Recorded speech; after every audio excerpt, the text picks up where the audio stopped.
So it looks like it is going to be a Face Shaman versus a Zulok. And like I said, these are the type of decks you want to be bringing to, especially best of 3 stages of the tournament, and bring these super aggressive decks that can find those wins. Quite a good starting hand for Aaron here. Gets a Peddler and an Imp Boss. He can even keep a hold of the Argus if he wants to, and start creating that wall to stop the aggression from Switch. Switch's hand is looking pretty decent as well. You know, he's got that Abusive Sergeant to play on tempo for turn 1. He's got a Flame Juggler to maybe snipe some Haunted Creeper tokens, or maybe some Imps from the Ink Boss, and of course, getting that Doom Hammer ready in his hand for turn 5 is super important. The amount of reach you gain once that Doom Hammer comes down as the Face Shaman is fantastic. So he's going to be able to be super aggressive and push for damage. No tempo abusive. Interesting. He doesn't know what he's playing against yet. He's playing against Arena Lock or a Demon Hand Lock, a deck that's picked up a little bit of popularity recently. You'll need that abusive to maybe punch through a taunt. So I quite like him holding back, but he did have the opportunity to do it if he wanted to. So now Aaron needs to decide, does he coin out a 2-drop? Go for the back-to-back 2-drops? Or does he just slam the Voidwalker here? Voidwalker's very good in this match because it's only a 1-3 taunt, but it can negate so much damage if put down at the right time. Stopping 2 Doom Hammer charges, for example, is just huge. But Knife Juggler's going to come down first, get a very aggressive start. Flame Juggler is the response. It can respond to it in stats, but Aaron is going to be playing the trading game here. I can't see him being too aggressive. Maybe drop the Peddler first, get that knife, hoping it goes to face. So he has Mortal Coil, Soulfire, and Stone Tusk Spore. So Mortal Coil won't get to him. Mortal Coil can get some value. It can get some value on Abusive Sergeants and Lepinomes. Soulfire can hit the bigger stuff. So the Totem Golem, for example, which can be a bit of a nuisance. Stone Tusk Spore, again, can kind of snipe off those 2-1s. But I think I prefer the Soulfire there just to protect against some of the larger minions. But it looks like Aaron is wasting no time here, just going on the aggressive. So Switch can start playing the trading game here, and generally if you're in an aggro matchup, you don't want to be the first player who starts trading. Just gets rid of the Knife Juggler, gets rid of the threat that can challenge the 2-1 with the juggles, and then he goes for a face hit himself. And that Mortal Coil lines up so nicely. Maybe find a 2-drop. Nice Haunted Creeper, gets his 2-drop down, trade into the 2-2 if he chooses. Gets forward, so this could be a good opportunity for Aaron to start stabilizing. Totems coming down for the Shaman at this point are not great, and now he goes for the tempo abusive, try and get some pressure. So this is a double Sea Giant list. That's really interesting. He's gone for Bran as well. I wonder if we're going to have a Leroy potentially, or maybe just some Doom Guards.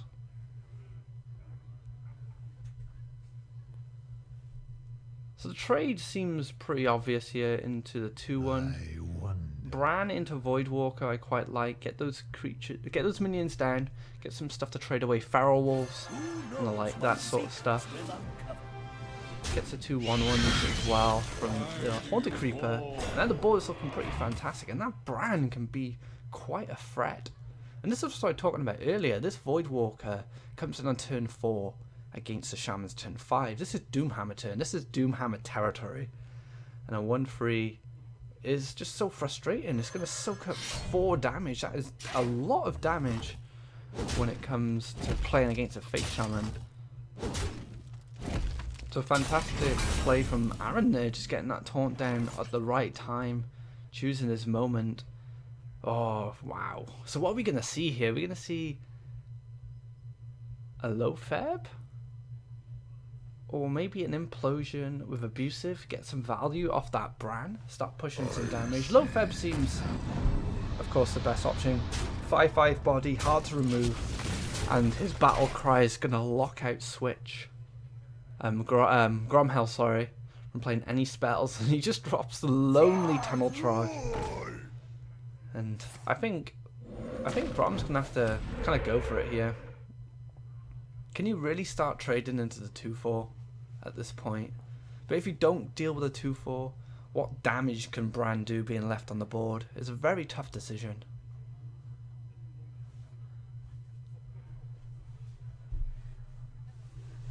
I wonder.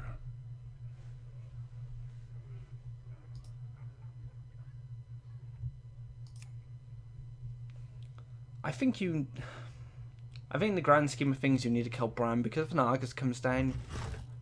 No, actually, I changed my mind. I think you go on the aggressive here, because if you get any boost from Bran, you're gonna lose anyway. If abusive comes down, if double abusive comes down and deals burst, you're just gonna take the hit, right? If Argus comes down, for example, that's gonna be so tough for you to come back from anyway. So I do like going on the aggression here, taking him down to 24. No, he's at 20. He was at 28, and this is what, turn 6. Face Shaman is hoping to take you half health at this point, be able to finish you off in the next few turns. So, yeah, I do like how this is going. I do like that line of play, and this is with the value from the abusive Sergeant. It's like, oh, this is crazy. Look how much damage he's going to do. He's got a direwolf as well if he wants, but he's going to get that Sea Giant out. So buff your 2/1s to 5/1s and drop a Sea Giant. Clear up that board. And this is looking like Aaron's game already. This is just way too much. Elemental Destruction. Is he running it? What can he do here? Lava Burst on the low Feb.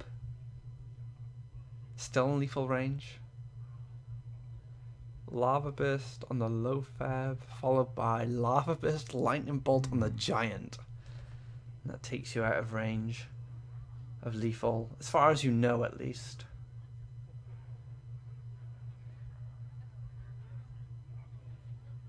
So you got 7 on board with Direwolf L3 gets boosted up to 9. So you'd need a little bit more. That does keep him in the game. So not clearing that Bran cost him an extra 4 damage, which is not much in the grand scheme of things. But when you're staring down a board that bad, goes for the knowledge, looking for potentially the elemental destruction, and Aaron will be taking the first game. So 1-0 to Aaron at the moment, taking a very strong series there, very aggressive start from Aaron, taking the board very early, and then just going on the aggressive, not playing defensive, playing to win, knowing that they're both aggro decks going up against each other. So again, first point goes to Aaron. And it looks like this could be Control Warrior, or maybe the new Elise Fatigue Warrior that Amnesiac piloted to his BlizzCon spot last weekend at the Winters Championships. Now, I've been playing that deck a little bit as well. It's a much more defensive version of Control Warrior, which is hard to believe as well, since Control Warrior is so defensive in nature anyway. So this time he does go for the tempo abusive. I'm so used to saying tempo BGH. Tempo abusive here, trying to get some early pressure down. Coin Fiery War Axe is going to be able to dispatch of that very easily though. And I think, looking at Aaron's hand, if you look at both hands, Switch does have those early game minions, but Fiery War Axe, that's going to ruin your day. Gonna have to go for the totem golem here. He's that 4 health down for the Fiery War Axe, but as we know there's a slam waiting, and an easy clear if he wants it. Get some card draw as well. I'm sure Gromhell is already thinking, oh man, do I have to deal with this? This Fatigue Warrior? The Face Shaman. He needs so much early game aggression. He needs to put on a lot of pressure to get in this game. But looking at this hand from Aaron, Just has everything he needs. Bash can come down this turn, clear another minion. Sludge Belcher and Shield Maiden to follow up. Slam, Shield Slam, and Revenge. So he does have so many answers already to what Gromhell can play.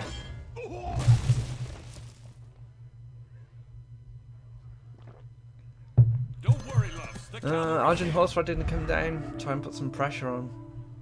But Aaron is probably not feeling too bad at this point. Go for the greedier play here. Can play the Acolyte of Pain. Try and get some value. Maybe even bait out a Rock Biter. And if you can get rid of a Rock Biter from that side of things, that's fantastic. Goes for the Slime, gets his second Sludge Belcher. Deciding on whether to Revenge. I quite like keeping Revenge to later.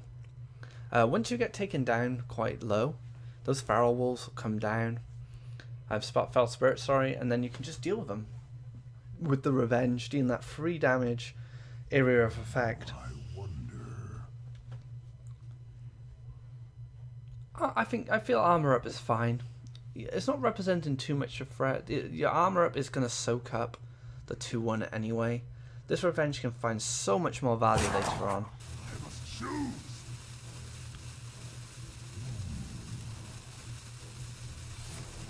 Goes for the Revenge, doesn't want to take any more damage. Bit of a safety precaution. And he clears out Gromhell's last minion, and once again he goes back to Totemin. Taunt Totem. I don't think it really matters at this point. Probably the 1-1 was the better one just to get some aggression going down. And then Sludge Belcher comes down, and Gromhell, unless he finds a silence, is going to have to start throwing spells at this guy. Whirling Zap-O-Matic. Wow. I love that card. It's so cheeky. I used to love playing the old Mech Shaman with the Fel Reavers. If you can keep that guy down, it is frightening. And that's what he's going for here. But Shield Slam in hand can deal with this quite easily. Or just the Death Spite. A lot of ways that Aaron can deal with anything that Grom is playing. And he's keeping a healthy life total as well. Can play the Acolyte of Pain here. Potentially punishing any 1-1 totems that come down. Speak to me. Things are looking like hell for Grom at the moment. Ancestral Knowledge might be able to recharge his hand here. Leper Gnome. Very lackluster minion to be finding at this point. Healing Totem. Doesn't get it. And this is all Grom has right now. Aaron, there's just a wealth of resources in his hand to deal with them at this point.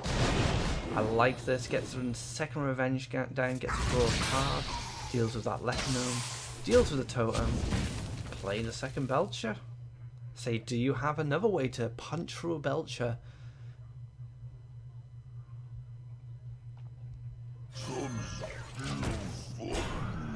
Now, Gromhell's at 30 health, but that just doesn't matter at this point. His Lava Burst might need to come down again on a Belcher. 2 Lava Bursts. Thrown at Belchers so far alone. It's so bleak for Gromhell. I can take the hit. Shield Maiden an armor up as well. So much armor gain. I can't see Gromhell winning this game. He needs to draw a Doomhammer. I think that's the only thing that's only one of his only outs at the moment. The further away he's from that Doomhammer, the worse off he is. And he gets the 1-1 totem as well.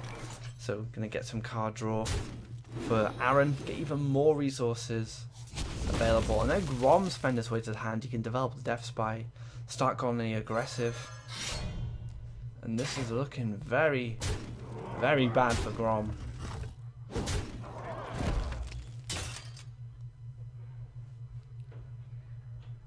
Do you have the artifact? Doesn't even need to go for the armor up here. I like the Elise. Again, just putting on a ton of aggression. And now Grom needs Don't worry, loves. Elemental Destruction if he runs it. Not every face shaman runs them, so He's just doing his best to stay in this tournament at the moment.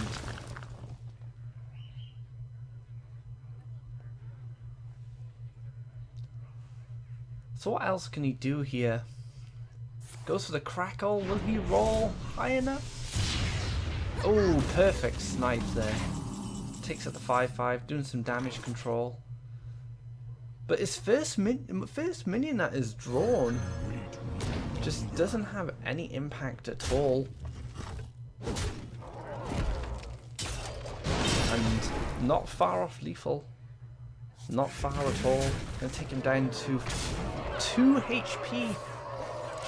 Is there anything Grom can draw at this point that will save him? Finley is not it. Finley is not it, guys. Oh man, what a rough series from this Face Shaman. And as I spoke before, in the previous, before we started this match, as I spoke about the Face Shaman, the impact it has on the meta game, just goes to show that, you know, this deck is very hit or miss sometimes. And Aaron is the winner there. He's going to be moving on into the next round. And starting in the next round, we are going to be playing a best of 5. So we're going to have longer games and longer sets.